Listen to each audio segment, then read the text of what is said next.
This podcast is for general informational, educational purposes only and is not to be considered medical advice for any particular patient. Clinicians must rely on their own informed clinical judgments when making recommendations for their patients.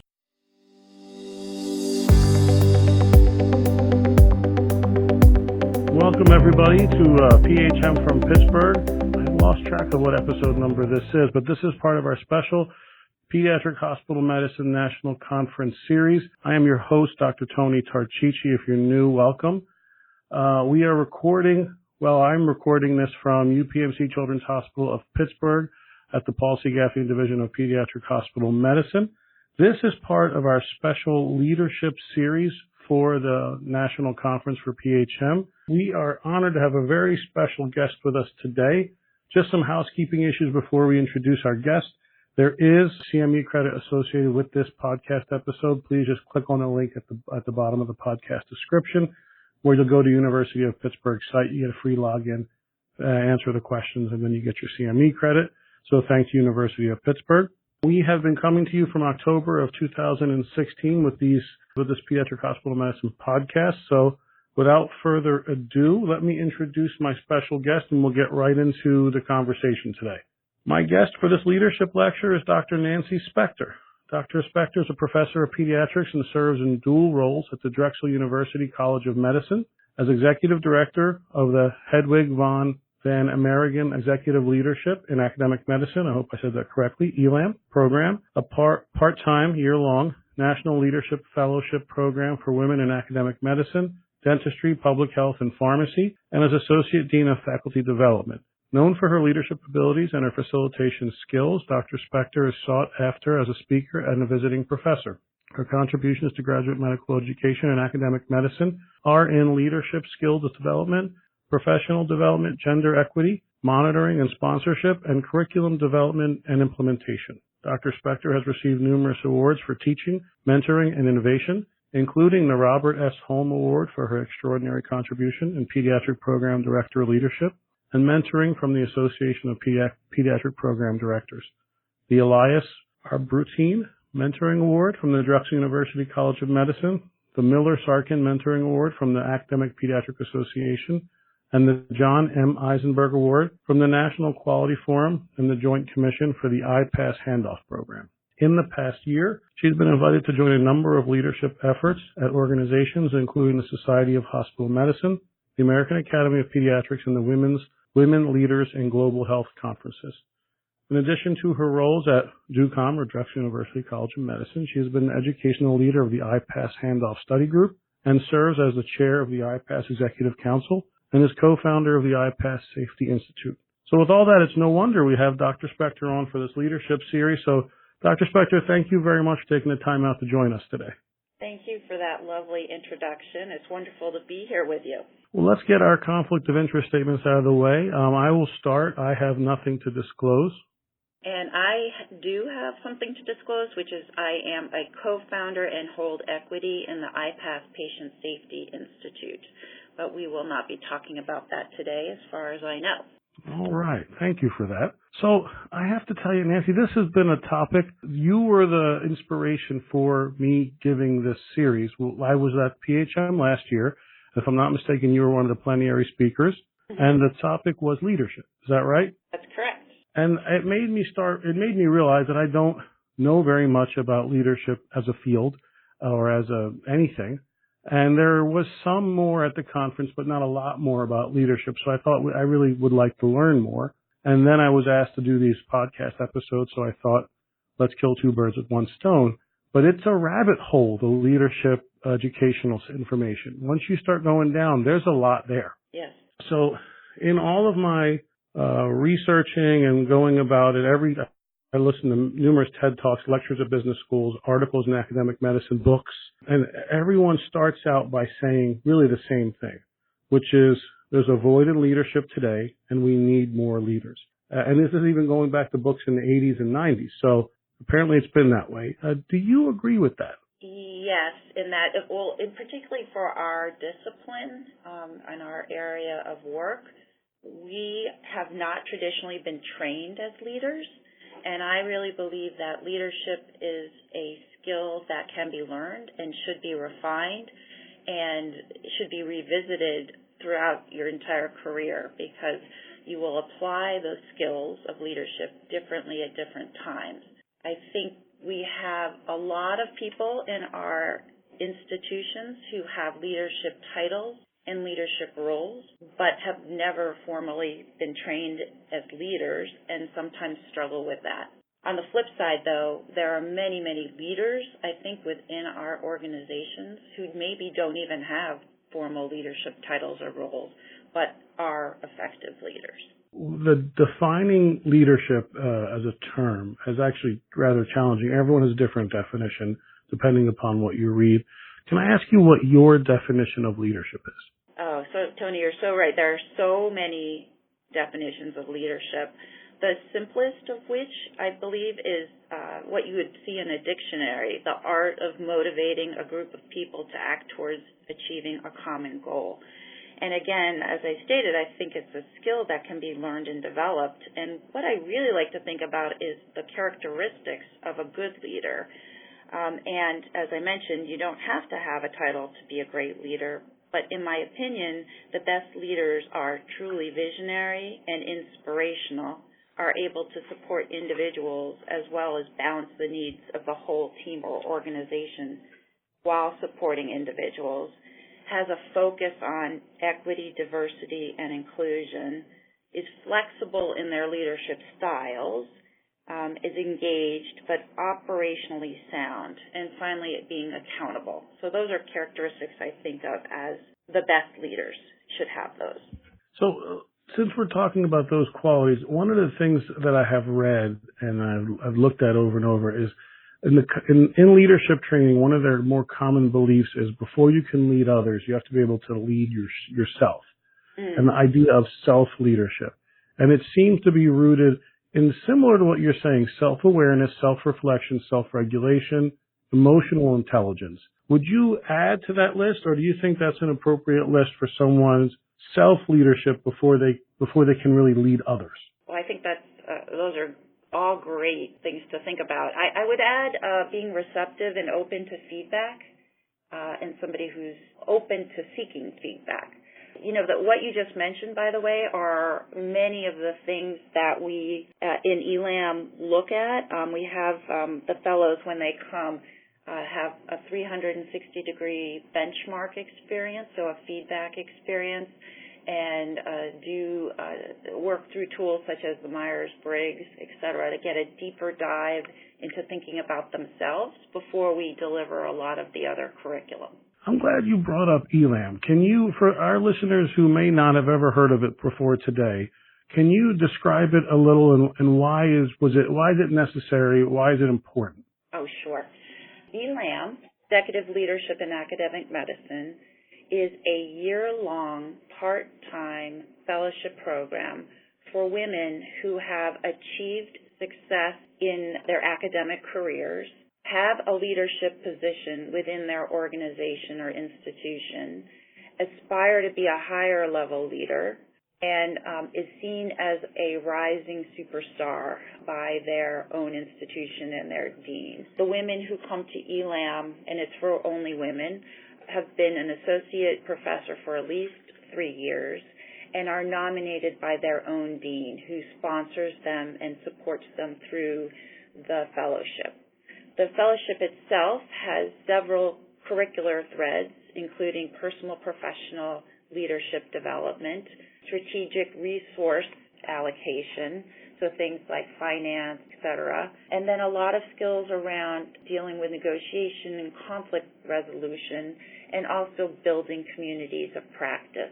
ELAM is about to celebrate its 25th anniversary, May 1st, 2020 in Philadelphia, which we're incredibly excited about. But the founder of ELAM, Paige Morahan, will say, although we're excited to celebrate the over 1,000 women that have graduated from our program, she thought that 25 years ago we would not have needed ELAM today. And we are still desperately in need of leadership development programs that will help women advance. because the statistics are still really not at parity or equity. So, for instance, currently, if you look at deans and chairs, so currently across the country, 18% of the clinical chairs across all disciplines in medicine are women, and 31% of the basic science chairs are women. What's really interesting is that in pediatrics, we have 28% women chairs, and that, again, compares to the 18% across all disciplines. And then when you move into the dean's offices, for assistant through dean positions, 46% of assistant deans are women. Then it drops to 39% for associate dean. It drops then to 33% for senior associate dean. And currently in the country, 18% of our deans are women, and over half of those are graduates of ELAM. So we do, just by the numbers alone, have a lot of work to do. Women are about a third of the workforce in medicine across the country. We know in pediatric hospital medicine it's higher, and there's really great promise within pediatric hospital medicine. Over 50% of the division chiefs of pediatric hospital medicine are women, which is really exciting. And then when we attend the annual conferences for PHM, about 75% of the participants are women. Having said that, though, still in pediatric hospital medicine, there's still work to be done as well. So that kind of answers one of the questions that I usually ask my guests, which is these leadership courses, and putting ELAM aside for a second, there's a lot of leadership courses throughout the country.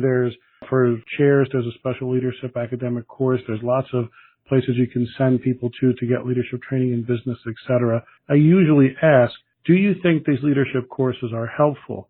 It sounds like for ELAM, the proof is in the pudding. I mean, the numbers speak for themselves, that it is a very helpful program for women to do who are rising stars to help them continue to improve and further their career. Would you agree? Yes. I'm a really big proponent of leadership development for men and women at every stage of their career. I think when you go to leadership training, whether it's role-specific or across disciplines at a certain level of, on the professorial track, you apply what you learn in different ways and have that opportunity to reflect and think about your own practices. However, leadership training alone will not create equity in the country. And I, with my ELAM colleagues, as well as many people across the country, are really looking towards ways that our institutions and organizations can move change and make change. We have a lot to do on that end. We're now moving towards thinking about metrics and how to track those, as well as making institutional efforts to promote equity and inclusion, as well as ensure that there's sponsorship available for women, underrepresented minorities. There's a lot of work that can be done at the institutional level. So we really have to tackle it from the individual level, the leader level, as well as the institutional level. That's the only way we're going to really make big change. Nancy, this idea of sponsorship versus mentoring, I read one of the original articles. I find it fascinating. Would you be comfortable describing a little bit for our listeners? Sure, absolutely. So mentoring is what we are generally most familiar with. It's very traditional, like thinking about PhD scientists working with a mentor in a lab. A one-on-one dyadic mentoring is something that we've all heard about and probably experienced. By the way, I'm a big proponent and advocate for people thinking about different types of mentorship in their life. Dyadic, so one-on-one, but also peer mentoring, as well as considering more broadly who your mentors could be. So not only people senior to you can be your mentors, but again, as I stated, peers, but even people who are junior to you.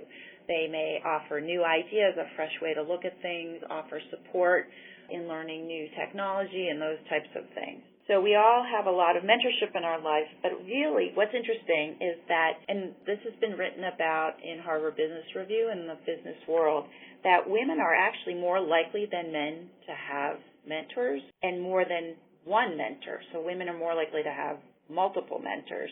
However, they're less likely to be promoted. And the reason for that, one of the potential reasons for that, is that men are sponsored differently than women. So sponsorship is the public support by a powerful, influential person for the advancement and promotion and increased visibility of that person. So when somebody's sponsored, the sponsor has more power, has influence, can give that person that they're sponsoring an opportunity to do something that could typically be a stretch, whether it's sitting on a national committee or being put up for a promotion of some type. But what's really interesting is the sponsoring relationship goes beyond just suggesting that this person could take this new role. The sponsor ensures that the person who's being sponsored has enough support, has the skill, understands the politics to then be successful in that position, task force, or whatever it is. And it's also a bidirectional relationship in that the protege or person sponsored really needs to demonstrate loyalty and support to the sponsor as well as doing a good job. But when you're sponsored, it also helps women mitigate the double bind, which is when women advocate for themselves. Sometimes that's looked at as a negative, and negative terminology is associated with a woman, thought to be aggressive, etc. Whereas if a woman is sponsored, it mitigates that phenomenon, and so will help women advance. When I first read it, it's one of those topics where I read it and I said, this seems obvious, but I think it's a brilliant idea that its time has come. It's one of those genius ideas that afterwards seems like, oh, that's obvious, but it wasn't. It hasn't been. It almost seems like a life coach, but more than that. Almost like I don't. There's nothing analogous to it that I can think of, short of like a nepotism thing where you have your son or daughter in a field and you're getting them in and you're really coaching them up and you're speaking out for them and you're looking out for them, but it's obviously not in that negative part of nepotism, if you know what I'm trying to say. No. It's definitely in the spirit of promotion and people contribute and have more influence. And when somebody's sponsored, they can, their visibility, will be much greater, and that will, again, then probably allow them to have more opportunity.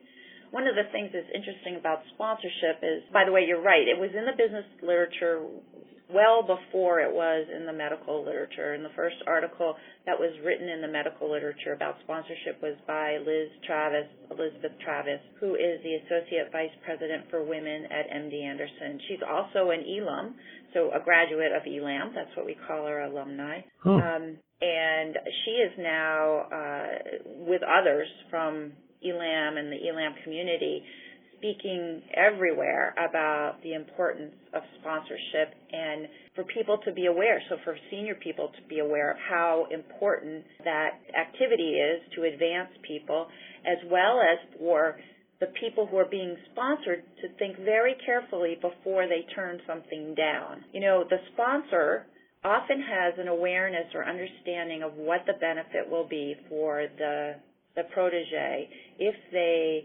accept the opportunity to, say, serve on a committee. And for the protege, it may not seem apparent initially, and it may just seem like another thing they have to do. But, in fact, the sponsor may understand that it's going to increase their network, provide them with new skill, again, provide them with a higher visibility, and so may be very beneficial. So one of the things I've been doing is sharing with people at early and mid-career to think very carefully before they turn down something that a sponsor is offering them, and to really talk through that to make sure they're fully aware of the benefits. So, Nancy Kim, I want to get back to this idea of leadership. And there are a lot of leadership styles, crisis situations, one-on-one, servant leadership, transactional, situational. What would you consider your leadership style? Ooh, that's a good question. So I would say I'm very much of a communal leader. So I like to bring groups together, and I really work to know individuals carefully and to understand what their goals are. When I work with people, I start by asking them to help have them articulate their mission, vision, values.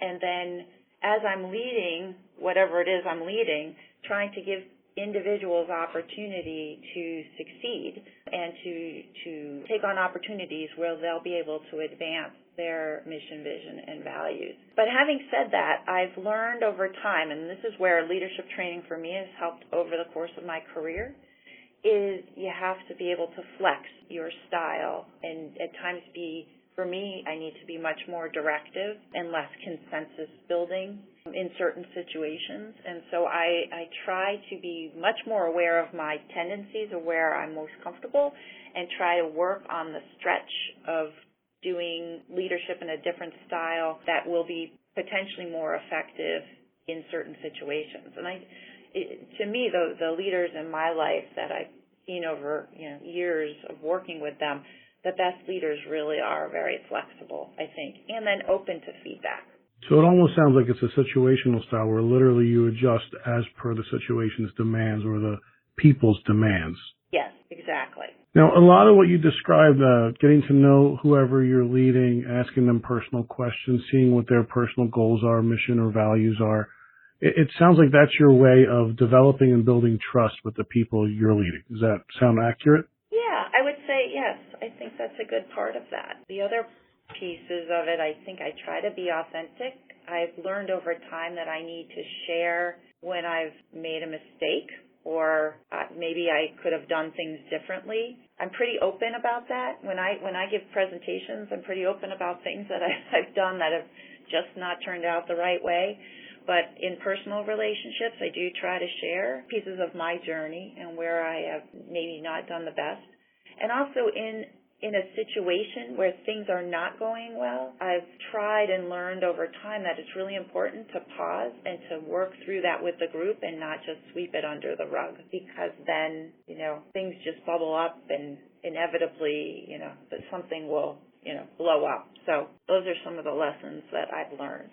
So your idea of being open with people, in terms of if you made mistakes, sharing them. Let me ask you, why do you do that way? Why do you share your mistakes with the people you're leading?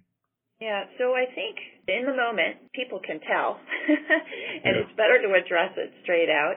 I think by sharing past mistakes, it helps. I think, one, it's interesting. When sometimes, after you read the introduction you just read about me at the beginning of this, people look at people at certain levels and think, wow, they just must have had this clear sailing, unbelievable life to get them to where they are. And actually, I think it's the working through problems, it's learning from failure or when things haven't gone well, that actually makes you better as a leader. And so I often share those mistakes, failures, or whatever you want to call them. By the way, my own boss hates the word failure because really, if you're learning from the event, then it isn't necessarily a failure. But it's also then, it provides a learning lesson to the people that I'm working with. It also sometimes helps people understand, in the middle of a decision-making process, if you share a little bit more, it helps people understand where you're coming from and maybe why you're not going to go down a path that has been presented. Because if you've been down that path and it hasn't gone well, that might be a good lesson learned to apply back to the group. I want to touch on something you just mentioned, mistakes versus failures. That's really prevalent. When you look at the business literature or even the military, when they talk about leadership, they stress this idea of mistakes are going to happen as a leader. You have to expect them, and you have to learn from them. And one of the books I read, it was Extreme Ownership. It was written by a group of Navy SEALs on leadership, and they do a consulting service as well. I found the book fascinating because they talked about they talked about their Navy SEALs experiences and when things went very wrong, how the leader stood up in front of everyone and said, this was all on me. I failed to coordinate. I failed to communicate. I failed whatever. And then they learned. And in medicine, I don't find that comes up as much because probably, mistakes can have more detrimental effects in medicine. So I think we're less apt to kind of admitting our mistakes as leaders in what we do. Do you agree with that? Yeah, I think so. I think, at least when I trained, we didn't talk about, our failures or when we made mistakes or when, we didn't as much as we do now, I think more. I think we're moving towards that environment of safety and being open and that type of thing. But, we have a lot of work, I think, to do. And so normalizing the sharing of things don't go well, I think, is really important for the current leaders for us to do that. But we should also create safe environments. And I think that's where you're kind of suggesting we have a problem, because we don't always feel safe if we share mistakes. And it really is up to our leaders to create environments where people can share. Because then, my husband was just telling me that he works in business. He is a partner at PricewaterhouseCoopers, and he tells his team that when his team is working, he tells them, share early and often when something's not going right, because you're much more likely to mitigate, nip it in the bud, take care of it, etc., if it's early. So rather than hiding mistakes till they blow up. So I think that's a good example of a way as a leader you can ensure that your team is willing to, bring problems forward. And also, there's a great article. I can't remember the author. It's called Why Bad Projects Don't Die. And it tells stories about these colossal failures where the team that was working on whatever it was, there were a couple examples, they just really liked each other. They just took an idea and went with it, and nobody stopped to say, ooh, maybe that would be a problem or this would be a problem. There were no dissenting voices in the team. And when that happens, sometimes you really can go down the path in a really bad way. So having dissenting voices on teams is really important. Having diversity of opinions is really important, so that we can, take everything into consideration, and better decisions are really made when you have a diverse team who's not afraid to share their opinions. I think that's so true. There was and I remember there was another article I read in the school, in a business journal, where they were looking at boards for companies, and the more diverse the board was, it was actually shown to have increase in profits and higher customer satisfaction versus a less diverse board in general. So I think it boils down to, you need to look like the people you represent or the people you're trying to represent on a board, and have different opinions and different backgrounds and different types of people. It's interesting you comment on boards, because that's another area of really where we have to look carefully about the diversity in leadership. And if we think about the structures of organizations, most deans and presidents report to boards. And right now the diversity on our boards in healthcare are not great. And there are, around the same percentage of women on many of the boards. In some states right now, California, I think, was the first one, there's legislature to ensure a certain number of women on boards depending on the size of the boards. And more states are going in that direction, and organizations are starting to think about that for the very reason you just stated. How do you think in medicine, then, we can correct the lack of diversity that we're seeing in the leadership positions? Besides ELAM, is there anything else? Because something that comes to mind with me, one of our other plenary speakers this year is Dr. Quinn Capers, who does a lot with unconscious bias for the medical school application process, those reviewing them. And I think, to me, that's the first step, which is you get a more diverse medical student selection or group, and then they become a more diverse residency, and then they become more diverse attendings, and then they get those who have leadership qualities or get the training move into leadership positions. But do you agree, and do you have any other ideas? Yeah, so absolutely. There are a lot of things I think we should do, and many places do already, that we should continue to do. So, for instance, for search committees of leadership positions, so for instance, a department chair, it's becoming more and more common practice for the group to, so very intentionally choose a group, a search committee that is diverse, have them go through implicit bias training. Many people will have a diversity champion on the group, as part of the group, to keep their eye on things as candidates are vetted. Many deans now are insisting that if they're picking a Final Four, that there are 2 women at least in that Final Four.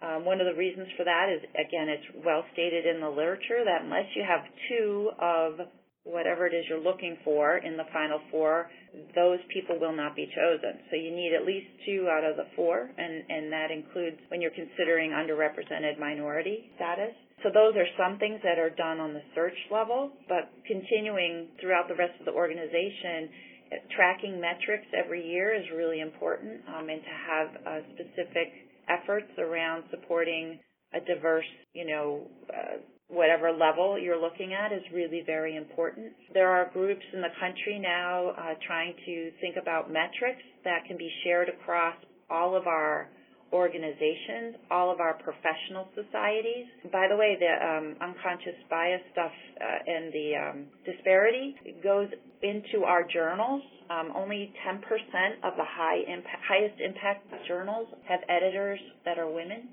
It's only 10%. It's being well described. The articles are coming out all the time now about the number of women who are first and last authors, and generally they are not equal. And so we have work to do because, as you know, you can't get promoted in professorial rank if you don't have papers and that type of thing. So all of those things should be looked at. And then honestly, I think our accrediting bodies need to look at metrics. And so already the LCME, so the group that oversees the accreditation of medical schools, are putting requirements of reporting of underrepresented minorities and women in different roles in medical schools. And I can see going forward that if we had metrics that were required for the U.S. News and World Report rankings, for instance, that may have some powerful influence and impact over the diversity in leadership positions throughout our institutions.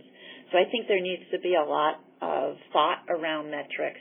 And so the combination, again, of doing things for individuals, training leaders to ensure they have diverse teams, as well as doing things at institutions and at our professional societies and our journals. I think all of those things need to be done simultaneously. I couldn't agree more. You brought up a really interesting point with the moving up in academic medicine by publishing, which is very true.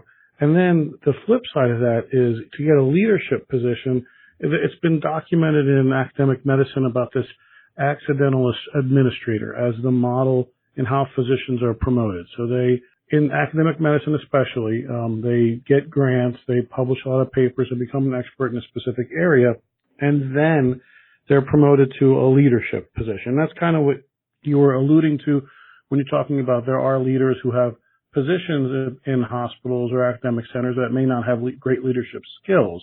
Now, as someone who was involved with ELAM, which is a leadership program, do you agree that that's the best way to pick leaders, is by people who have the most grant money or have the most publications? Or is there a better system where we can get leaders who have good leadership skills? Right. No, this is a great topic of discussion. By the way, many schools, including my own, have gone through recent revisions of the appointments and promotions criteria to be much more inclusive and innovative in terms of what we are describing as scholarship worthy of promotion, and thinking about the sphere of influence you have and how you can have a big sphere of influence well beyond just publishing papers. So a lot of schools are doing that, and that is also helping women. By the way, one big thing I didn't mention in terms of promoting equity is policies in institutions that really ensure that everybody is supported with child care, maternity or paternity leave, and other types of policies is important. But in terms of selecting leaders based on their level of professorial rank, I think that is a mistake to only think about that and not to actually think about the leadership skills the person has, as well as if whoever you pick is going to add to the diversity of the leadership at whatever level that is, whether it's a division chief in a department or a department chair in a medical school, or a CEO or other leaders within a hospital. And, you can see a lot of evidence of somebody's leadership by things they've accomplished, but I think in conversation and talking to people, asking them what their leadership challenges have been, how have they overcome adversity, those types of questions while people are being interviewed for selection are really important to include. Similar to the metrics you're discussing in terms of diversity and leadership, the metrics on what makes a good leader is just so hard to measure. There's stuff being done, but it's one of those things where, they think there's a good model, but it won't work in medicine. It may work in a certain field. They're all very field specific. So that those metrics of how you measure a good leader is very tough to actually get your hands on. That's right. It is. It is hard. That's why I think, by the way, and it becomes this expensive added thing, but having people have the opportunity to have true 360-degree feedback. So through DCL, the Center for Creative Leadership, has a tool called Benchmarks. I'm not advocating for just that tool, but that's a tool that we happen to use in ELAM. And it is really helpful. It really gives great insight into people by having them, do the tool, having people respond, and then having a coach review the feedback and then making a strategic plan based on that feedback. By the way, we haven't talked about this, but a lot of what we think about at ELAM is the appropriate use of coaches. And many people are using coaches when they are in leadership positions. Many people are negotiating to have professional coaching in their contracts when they take on new leadership positions. There's a lot being written about coaching. Certain institutions have internal programs. For instance, Duke University. Sharon Hull leads the internal coaching program at Duke, and there are other schools and programs that are increasing coaching as part of a new leader's onboarding. And are these physician leadership coaches or just coaches who leadership coaches or just coaches, life coaches? Kind of? Yeah, there's a great national discussion around coaching in medicine right now, and there's a group, actually again led by Sharon Hall and some colleagues, that is hosting monthly calls to discuss all the issues related to coaching. So the answer to what types of coaches are out there, the answer is all. all those types of people with various backgrounds and training are out there, but in medicine, we're moving towards having people who have experience in healthcare. They don't necessarily have to be a physician, but they have to understand our landscape really well. So there are people who definitely specialize in coaching in healthcare. Some of them are physicians and some of them are not. And I know surgeons specifically have used these leadership consultants, these coaches in the past. For instance, the book I was talking about, Extreme Ownership, they talked about how they were consulted by surgeons to help, and they were able to see what was going on and kind of get an understanding of it. So I'm assuming it's feasible, it's possible. Maybe a little more challenging with a hospitalist, but we did a study with Carnegie Mellon looking at kind of how our surrounds are going to get more efficiency, which was great. And I found that from an engineering perspective, they were able to help us with some education on what we do and why we do it, the differences kind of a thing. But let me ask you, back to how you recognize good leaders.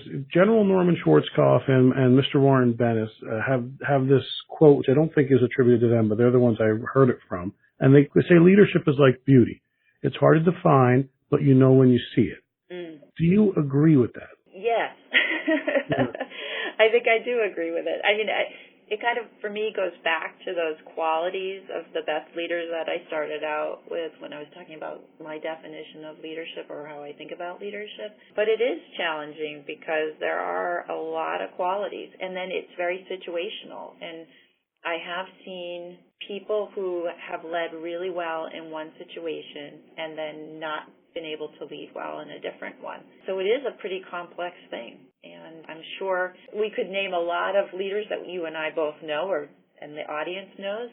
And if we surveyed all the attendees at PHM, and we asked them to identify several leaders within the organization they thought were good leaders, I bet we would get a lot of people voting for the same people. Yeah. And they have all probably had different experiences with them, but they have seen them in certain situations where it seems to them that they'd be a good leader. So there's a lot of nuance to it.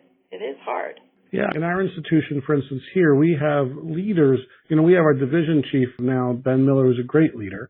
And we have leaders within our division. Like a great example that comes up is Dr. Sarah McIntyre, who doesn't really have a leadership position, but when she's in the room, she's a leader. Whenever there's a lecture, people look to her as the first question a lot of times. She has that kind of presence about her that she's a leader in a room without having a title. And it's those qualities you're talking about, being honest, getting trust with the people around you, sharing your faults or sharing mistakes you've made. And I think that's why we in Pittsburgh have been so fortunate with our division leaders and others, because we've just had a few but very good leaders here. Yes, absolutely. They're great examples. So when I interviewed Dr. Ellen Wald, she brought up that while anyone can be a leader, and she felt anyone can be a leader with just appropriate training and coaching, not everybody wants to be a leader. Oh, that's Go ahead. You were going to agree? Yeah, I'm sorry. I didn't mean to. No, that's okay. Go right ahead. Yeah, no, I completely agree. And it's interesting as you were saying that. I can think in my head of a couple people in my career who I've worked with who I thought would be great leaders, who really, that was not really where they wanted to go. And not to say that they aren't leading in some manner, but I guess they don't aspire to higher level leadership. And there are definitely a lot of people who do, but there are definitely people who do not prefer that route. Now, can you give us a specific example of a leader you've had in your career who has made an impression on you and what that impression was, either good or bad? Oh, sure. I have a lot of examples. So often when I'm talking about leadership, mentorship, and sponsorship, I talk about my own boss, who is my dean, Dean Daniel Shidlow. So he is a pediatric pulmonologist, and he was my first inpatient floor attending at St. Christopher's Hospital for Children when I was an intern.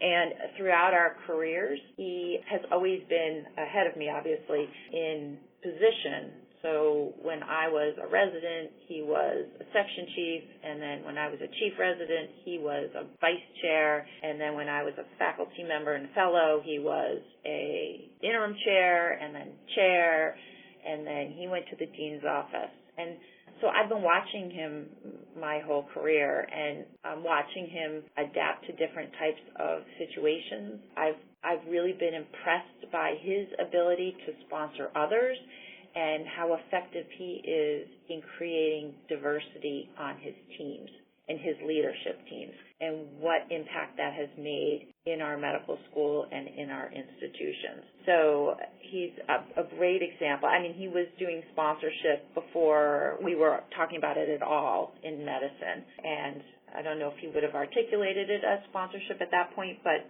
I think that's been incredibly important. He's about to retire from his dean's role, and the other thing I guess I'd say is I've been really admiring his transition out, because there are oftentimes I've seen many people who do not transition out of their role very gracefully, and what difficult problems can occur because of that. And he is transitioning out in a very, very graceful way.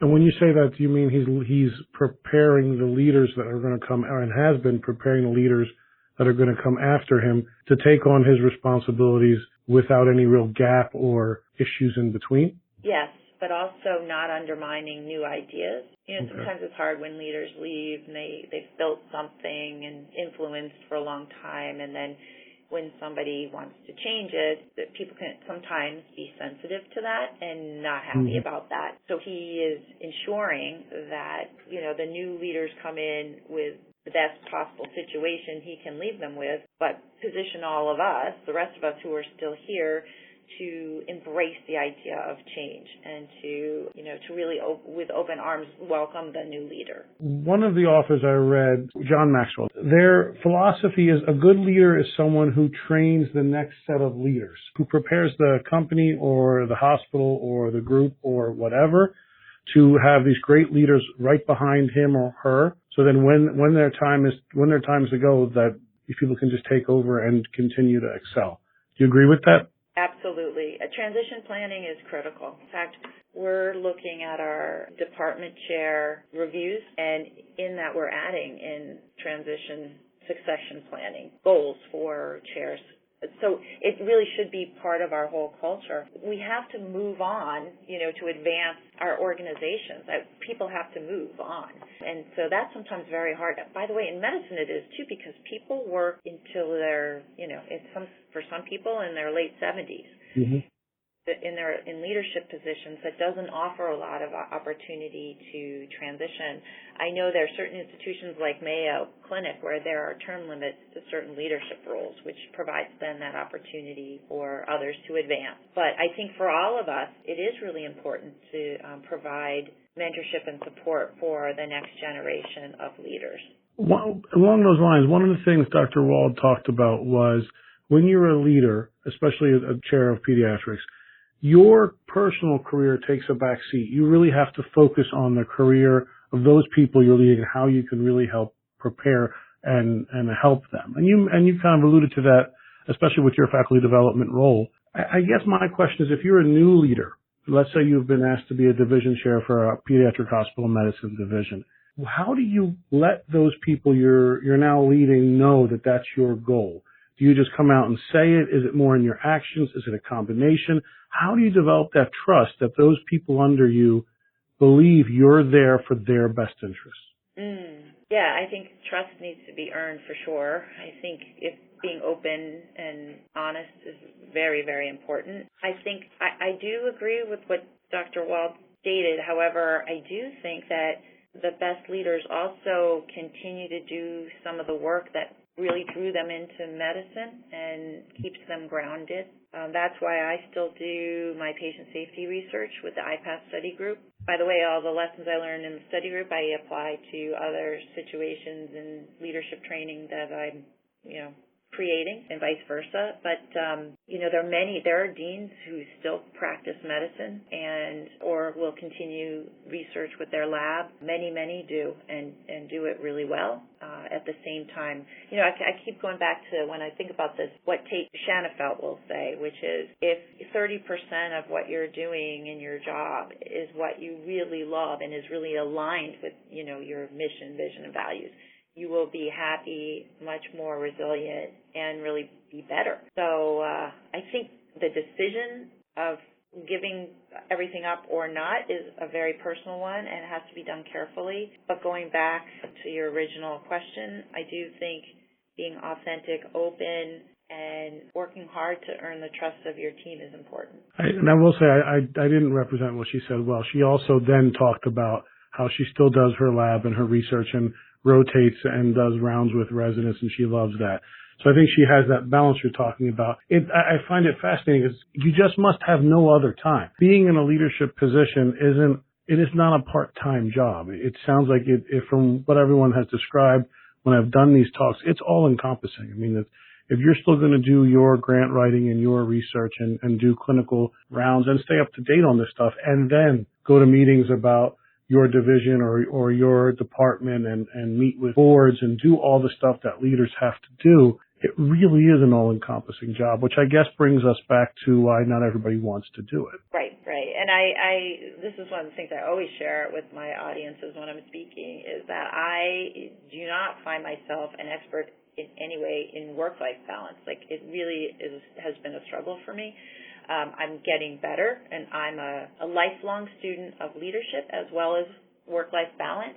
But you have to continue to do the things that are going to keep you resilient, keep you happy, keep you grounded, all of that. But it's really hard. And yes, there are times when probably one of the things Dr. Wall would say is when there is an emergency or crisis, you just have to take care of it. Everything else has to be put on hold. And when you are the accountable one, then you really, you do have to drop everything. So it can be all-consuming and challenging. But also it's so rewarding. There's so many wonderful things that come out of having a leadership position and being able to have influence and mentor and sponsor and all of those. Well, Nancy, we are over an hour in, which is one of our longest episodes for this series. I really have enjoyed the conversation a lot. As our guest, I will give you the final word. Is there anything you want to say to our audience who is probably mostly hospitalists, or anything that we didn't talk about that you wish we would have? Oh, I would just add that I have just been fascinated by the growth of the field in pediatric hospital medicine. I was a pediatric hospitalist at one point of my career, and I've just really enjoyed watching the group form, the leadership grow. I look forward to the meetings every year, and I think this group will do really a lot of great things for children and can really be in the forefront of achieving equity in leadership. So thank you for the time. I really enjoyed speaking to you. I learned a lot too. This was great. I appreciate it. Now we're going to do our acknowledgments, folks. I first want to thank our guest again, Dr. Nancy Spector, for being with us. It was a great conversation. I hope you all enjoyed it as much as I did. I do want to thank the AAP section on hospital medicine for allowing me to do this. Of course, my own hospital, UPMC Children's Hospital of Pittsburgh, and the division, the Paul C. Gaffney Division of Pediatric Hospital Medicine, and Dr. Megan Keene Tarchichi, who helps me with everything. We're exiting you out on our regular music. Again, we have used up all the music that was sent to us by all those who have sent in songs. I hope you've enjoyed them. Hope you're enjoying yourself at the conference.